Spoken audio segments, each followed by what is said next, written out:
இன்றே டவுன்லோட் செய்து உங்கள் ஃபேவரட் ஷோக்களை என்ஜாய் பண்ணுங்க. அவர் இந்த வீட்டு மாப்பிள்ளையா இருந்தாலும் டிரைவரா வேலைக்காரனா தானே ட்ரீட் பண்றீங்க. அதுக்கு உங்களை பழி வாங்கணும் தோக்கடிக்கணும்னு நினைச்சிருந்தா உங்க பணம் சொத்தெல்லாம் போகட்டும்னு சைலண்டா இருந்திருக்கலாம். ஆனா அவர் அப்படியெல்லாம் செய்யல.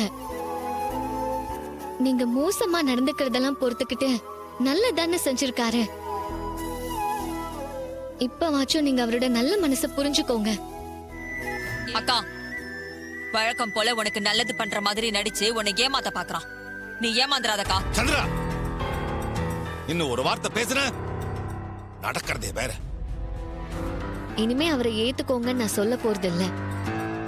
நீங்களா ஒரு நாள் அவரை புரிஞ்சுக்கிட்டு உங்க வாயால அவரை மாப்பிள்ளைன்னு கூப்பிடுவீங்க.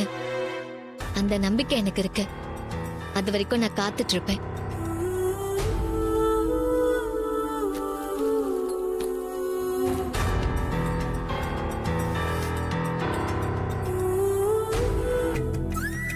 ரேவதி, எப்பவுமே நீ கோபமா பேசினா அதுக்கு ஆவேசமா பதில் சொல்லுவா ஈஸ்வரி. இந்த முறை நீ பேசுறத கேட்டுக்கிட்டாலே தவிர பதில் எதுவும் சொல்லல. இதுவே ஒரு நல்ல அறிகுறிதாம்மா. பாப்போம். அப்பா, நீங்க சொல்ற மாதிரி நல்லது நடந்தா எனக்கு சந்தோஷம் தான். பார்க்கலாம் என்ன நடக்குதுன்னு.